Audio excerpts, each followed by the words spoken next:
shining bright lotus.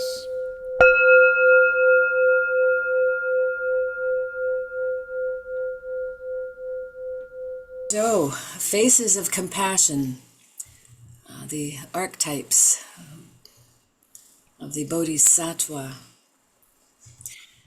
So I'm going to be holding relatively closely to what has been written in the book by Taigen Dan Leighton with a few additions. So to begin with, Joan Halifax has written in the foreword of this book a statement referring to the question, what is a bodhisattva? And she points to the concept of a bodhisattva as being a mythic figure. So what does that mean? Mythic and mythical can mean many things, such as romanticized situations in people, exaggerated, imaginary. They can also refer to legendary and actual. So myth often is a way that we can concretize in language that which is not easily represented, such as spiritual force, or jiriki, self-power, or turiki, other power. Bodhisattvas and Buddhas have both joriki, self-power, and turiki, the spiritual power to point the way toward enlightened life and liberation for all of us. So Joan also explains that bodhisattvas are functions or archetypes within our own psyche. And the archetype is referring to a pattern or a model or a prototype of some kind, of a group of characteristics about something. And she refers to the fusion of myth and psychology. And that points to the different concepts of the ideal human being actualizing or having formed a psychologically virtuous character over time. Our capacity to construct. And this is a very major part of what is taught in Buddha Dharma. Very much of it is about mind training. And mind, remember, includes the heart, includes emotion. So in Buddha Dharma, these archetypes represent, again, spoken of in metaphor. For example, being in the world but not of it, or a lotus in a sea of fire. And these are metaphors pointing to how we can be consciously engaged in the world without being controlled, captured, I like that word, by desires that do not serve our liberation from suffering. So without being captured and controlled by attachments that are not wholesome in particular, that lead to suffering and are often equated with our worldly life. So this brings me back to what is a bodhisattva? And just for interest, you'll hear bodhisattva, that's one language, bodhisattva is another language. Anyway, the bodhisattva is one who has realized deeply the unborn, the unformed, unconstructed nature of the mind. that is fully luminous or creative,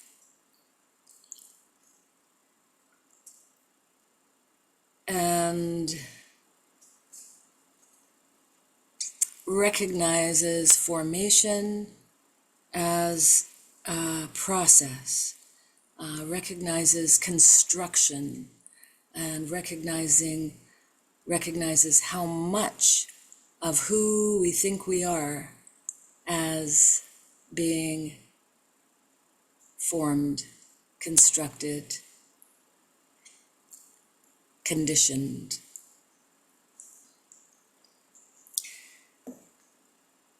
That part of us that actually participates very physically in the creative process, the coming and the going, the birthing and the dying, and the beauty and the horrors of samsaric existence. And they're both present. So such a being, a bodhisattva, knows who they are and who they are not, and thus meets all things and all beings with an absolute heart of compassion. They're living embodiments. They are actual persons, or have started off as actual persons, who guide and support beings to recognize their own very deep and pristine nature. So today's bodhisattva is Siddhartha Gautama, and Gautama was his family name. He was born into a warrior tribe. And again, some of these details are not always the same across different researchers and writers and everything else. So, but you get the idea. He was born into a warrior tribe in the 6th century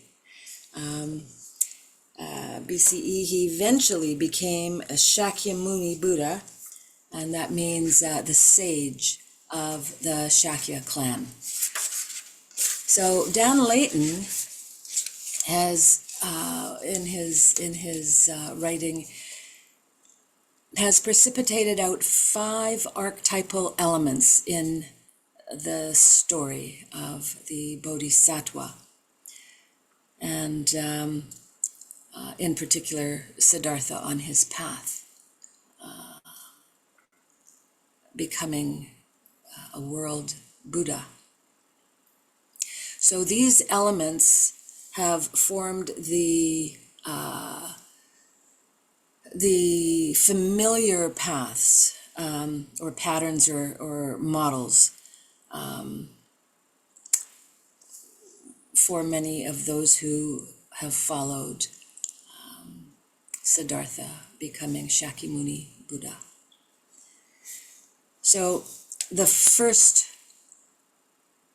part of the story, as written here, is that there was a choice. He had to choose between what was worldly and what was spiritual.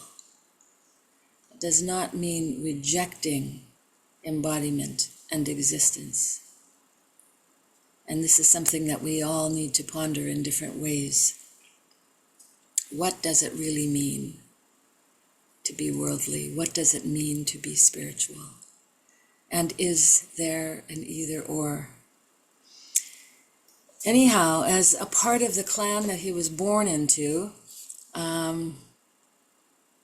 he learned to appreciate nature. And this clan did not follow closely the caste system. And that even, that shows in different ways, the family name followed the matrilineal line. Gautama was his mother's family line. His father, Shuddhadana, was the clan leader. And in modern language, we can say that Siddhartha was a prince and was destined to follow his father's position as a clan leader. But there was a seer, soothsayer, seer, psychic, Asita, who predicted that Siddhartha would either become a great worldly leader or a great spiritual leader, which did not sit well with Siddhartha's father. So Shuddhadana protected Siddhartha throughout his whole life from anything that would turn his attention away from the interest of the clan and political dominion. Or in short, the worldly concerns of fame and gain.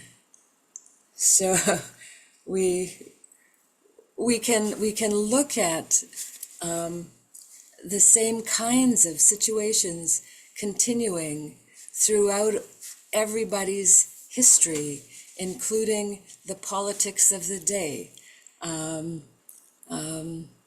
There are preferences, there are intentions, and there are leaders. Little known to Siddhartha, it would come to be that he would have significant existential considerations and choices to make that would eventually affect this world over 2,500 years later.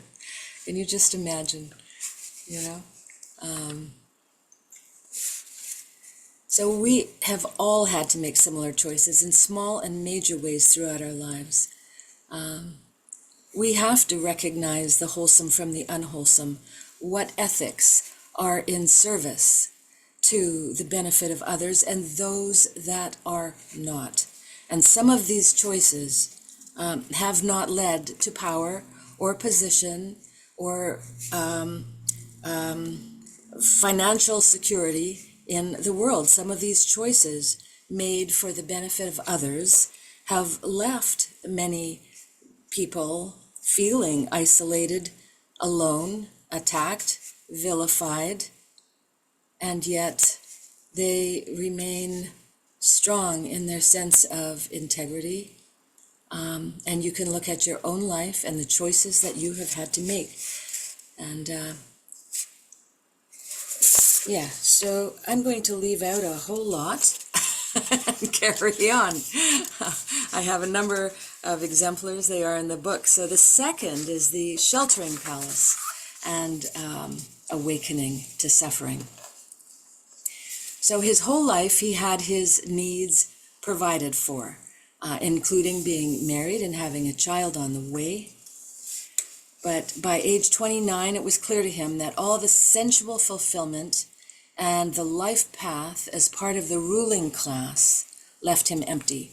And so he was ripe for change and more than ready to engage on his own life path on his own terms. And so the four sights of the sick, the elderly, the dead, and the ascetics or the homeless monks sealed his recognition of the need for the trajectory of change in his life. He saw the suffering that can be inherent in change, impermanence, from birth to death, and his heart broke open.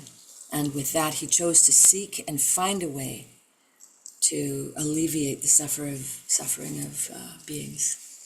And he left home. So this brings us to the home leaving. And though his path took a number of different turns, it was the home leaving that is the central changing shift. It's become the archetypal pivot point in Siddhartha's story. And he became involved with what can be called counterculture, the counterculture of his time.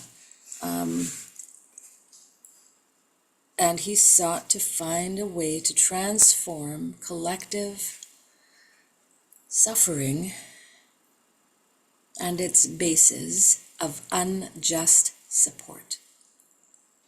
And although it's not usually referred to, but that was political. That had to do largely with the social order and conventions of the time. He taught women, he taught the untouchables, he overturned power structures that excluded, by virtue of caste, those who were excluded from entering a spiritual path. In short, he had a bit of a rebellious nature, I guess, and a very clear vision for what was good, what was right, what needed to be done. Were I so clear? We've all struggled. He believed in peace. He believed in opportunity and happiness for all. So the meaning of this principle, leaving home, has to do with natural cycles of human development, where adulting means taking responsibility for oneself and generating a healthy mind, emotional system and body, and healthy community, whether it's family or whether it's friends. And many during this phase of growing up take up the questioning of the status quo, coming to cultivate wisdom through our own direct experience and taking a stand for what we truly come to know and understand through wisdom, not belief, not conditioning. We awaken to realize what is truly beneficial to this human being and all being.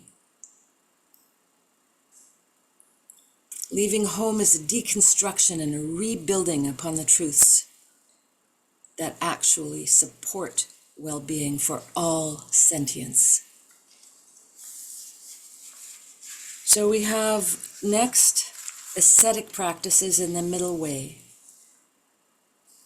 Siddhartha practiced for arduous years. He basically did not eat after noon, didn't handle money, didn't lay down. There was strict celibacy, severe fasting, and so it goes. And some of these practices continue today in some Buddhist traditions.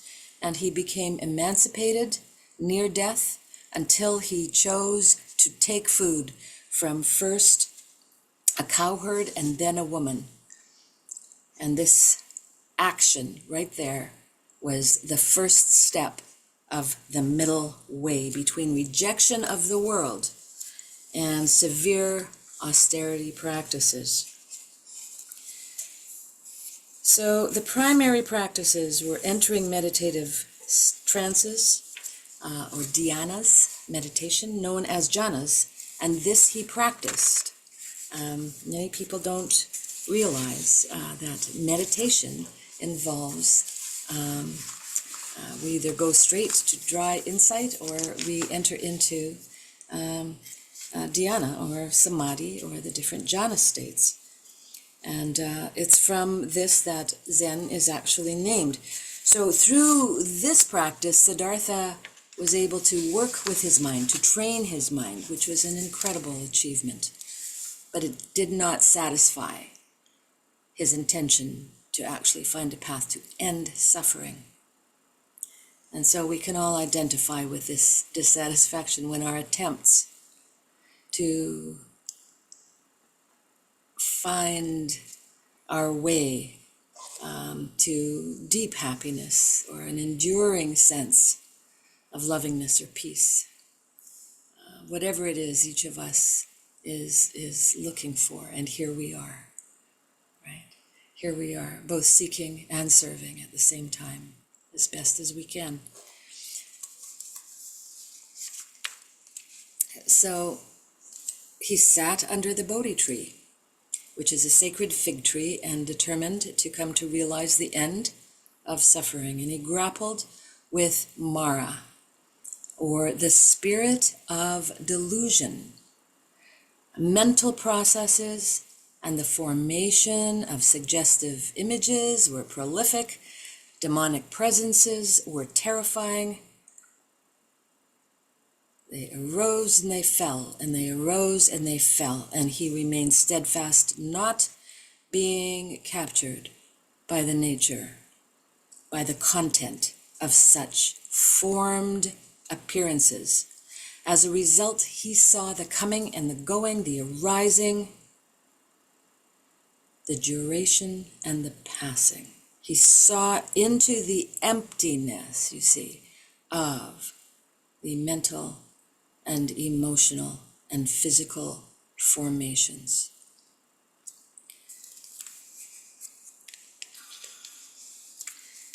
He reflected on his samadhi states. He reflected on tranquility. He reflected on old age and death and traced suffering through its causes and conditions. And deep insight broke through into wisdom.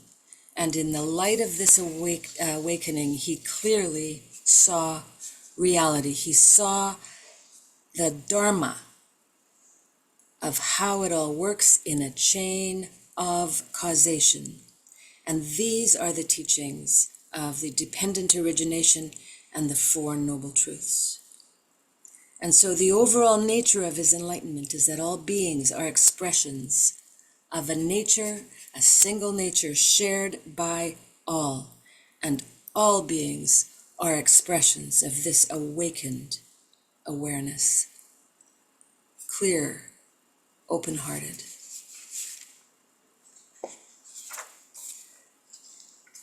So we as practitioners make our way similarly, coming to understand the construction and the deconstruction and the reconstruction of all form, physical, mental, emotional. And like him, we learn to disidentify with our mental, emotional, and physical formations.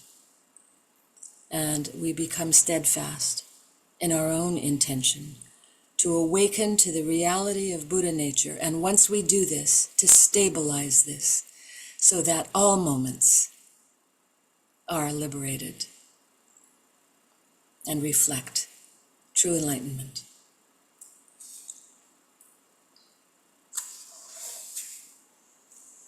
So I'll leave it at that for today. Thank you for listening deeply.